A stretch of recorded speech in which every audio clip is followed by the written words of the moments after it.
A player attempts to seduce Dungeon Master both in character and out of character and causes a complete collapse of the gaming group and even an in-real life breakup. This whole situation was bizarre, unexpected, and came completely out of nowhere. So since this story is a little bit more intricate, here are the characters involved. The Dungeon Master is referred to as me, the OP.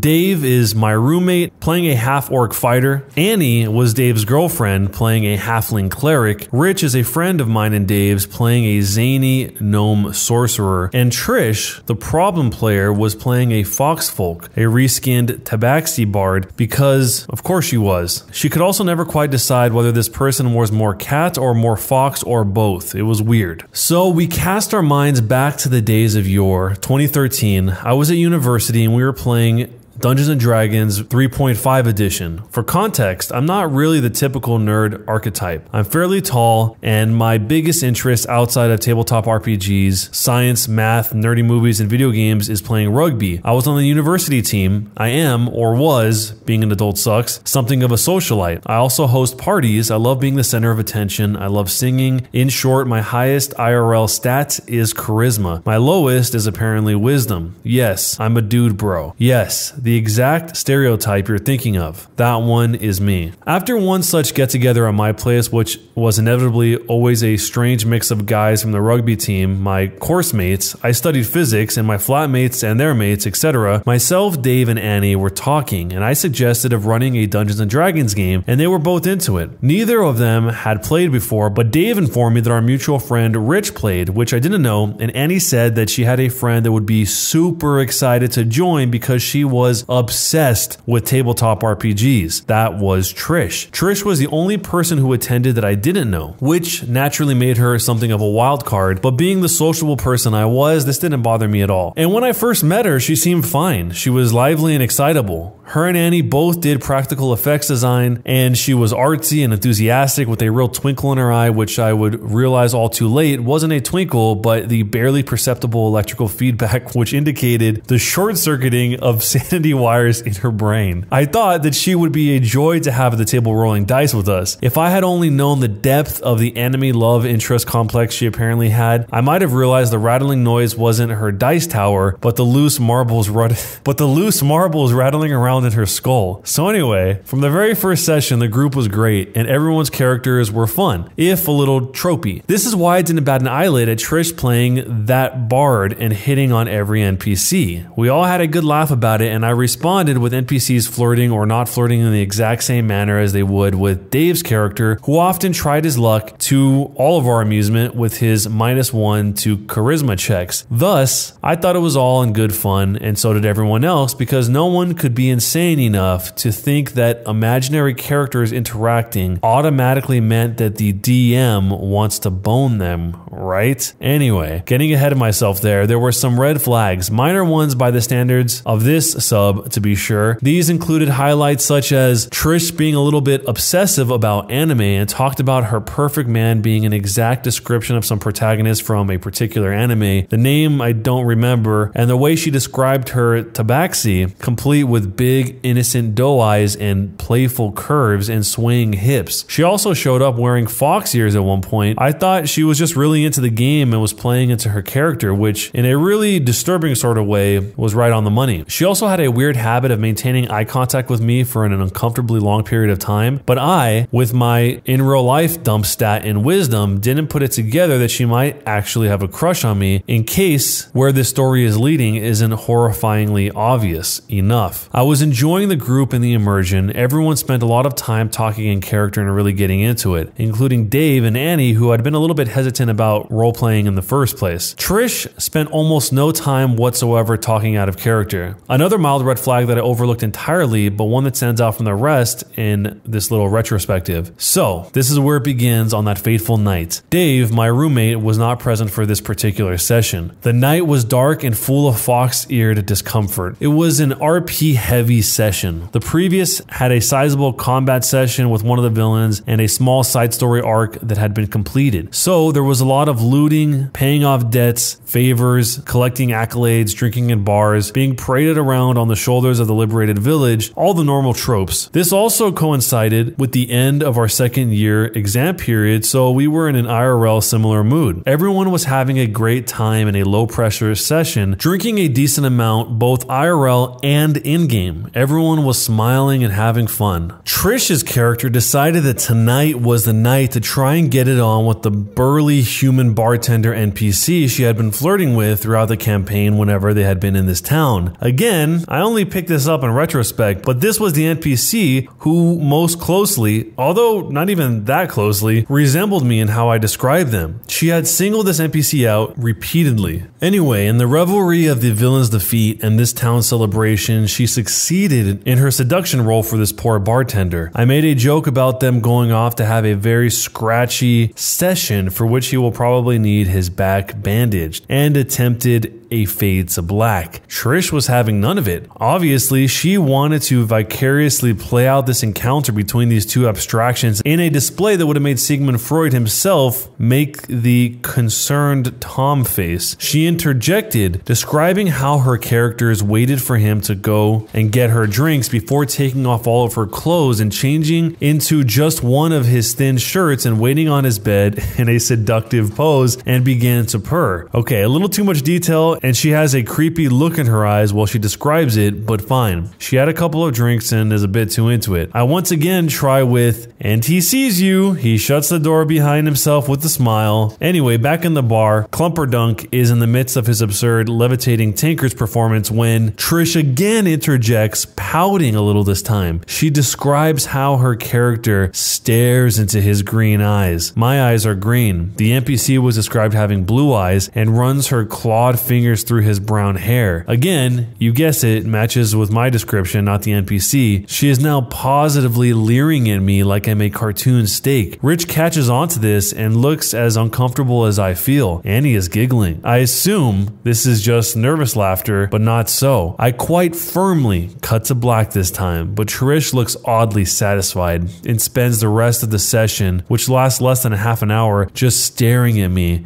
and exchanging looks with Annie. At the end of the session, I'm sat with three of them, finishing the drinks before they all head home, and Trish asks to use the bathroom and excuses herself. Annie then gets up and declares that she's going home and asks if poor, innocent, bystander Rich will walk her across campus. They abruptly leave. I wait for Trish to come out of my bathroom for 5 minutes. At this point, I'm like, if she's taking a dump in there, that's such an absolute piss take. Just wait until you get home. So I walk into my room, preparing to knock on the bathroom door, and what do I see? There's a pile of her clothes and underwear at the foot of my bed, and her sole items of clothing are one of my t-shirts and her fox ears, lying in what she apparently thought was a seductive pose. If the only time you ever heard the word seduction was in Japanese and the sentence ended with senpai, and as if this scene wasn't absurd and insane enough, she also purrs at me before giving me this look, which basically amounted to her stuffing as much of her bottom lip under her teeth as is reasonably possible in what appeared to be an attempt to devour her own chin, and blinking rapidly like she was trying to convey some Morse code. Now, Trish isn't unattractive by any means, even in the midst of a mating ritual considerably more bizarre than anything I've ever heard Sir David Attenborough narrate, but I am absolutely not into her whatsoever. I do not see her that way, and honestly I find her a bit weird. This should be a good enough reason on its own, but what takes this from just uncomfortable to awkward and shockingly inappropriate at this time is that I had a girlfriend, which she and everyone else at the table knew. At this point, I'm standing in the doorway, probably looking like I've seen a ghost, and my brain has turned to mush trying to decipher the incomprehensible spectacle unfolding before my eyes. She then stops eating her chin and says, "If you want your t-shirt back, you're gonna have to take it off of me." I am now legitimately pissed off with her for this level of inappropriate behavior. I tell her as calmly as possible that she can keep the t-shirt, but she needs to leave. She scowls at me, and I truly wish I was joking. She hisses at me like a cat. Despite how deeply uncomfortable and annoyed I am, it is an act of sheer, abject absurdity that I cannot help but burst out laughing. She immediately loses her composure, grabs her clothes in a bundle, and runs outside my flat just in my t-shirt, not even stopping to put on underwear, screaming at me the whole way. Apparently either Annie or Rich has forgotten something, so they're about 100 meters away walking back towards the flat. They and everyone else around see 2/3 of a naked cat fox woman throwing a hyper tantrum over getting rejected, creating an utter spectacle in the squad, which is overlooked by several blocks of halls, not to mention other students who happen to just be outside. I would have been mortified if I wasn't too busy being somewhere between utter speechless relief and repressed uncontrolled mirth. Annie runs over and throws her coat over the hysterically crying Trish and then starts berating me herself, calling me selfish and ungrateful and telling me how Trish is better for me than my then girlfriend. I'm in utter shock and disbelief at this point. This is totally out of character for Annie. Not knowing what to do in the midst of this bizarre, mutually humiliating meltdown, I just give an apologetic wave and grimace to Rich, go inside and close the door. I call Dave and fill him in on what just happened. He's baffled, shocked, and as angry as I am, especially after I describe Annie's reaction. He calls her and demands to know what's going on. As it turns out, Trish and Annie had concocted the events of the evening together. Annie had informed Trish that Dave would not be present, making it a good night to make her move, and Trish had apparently described the rest of her cringe-inducing, misguided plan. This is also why Annie was giggling at Trish's in-character shenanigans earlier in the night and why she so abruptly convinced Rich to leave with her when Trish had asked to use my bathroom. This, it seems, was the signal. Dave called me almost 2 hours later, which was 4 a.m. at this point, and said that he had a huge argument and a shouting match with Annie over the phone and that they had broken up. I received a text from Rich the next day saying he didn't want to play with this anymore because he couldn't handle the drama. Although I explained to him that Trish would absolutely not be there again, I couldn't really begrudge his decision to leave with such a sour taste in his mouth. I blocked Trish's number almost immediately after she left, and the only correspondence I had with Annie was a text from her that just said the C word before I blocked her too. Dave and I never played Dungeons and Dragons together again, though we're still friends to this day. So, who was the biggest jerk in this whole scenario? It seems pretty unreal that she would go through all the trouble of making up this fictional character in-game in a game of Dungeons and Dragons and then try and act out the scene she's about to act out, all when they knew he already had a girlfriend. That's the craziest part. You would put all this effort into that knowing that that was the case. I mean, what did she expect him to do? Just to be in that situation where she's on the bed and then suddenly just go,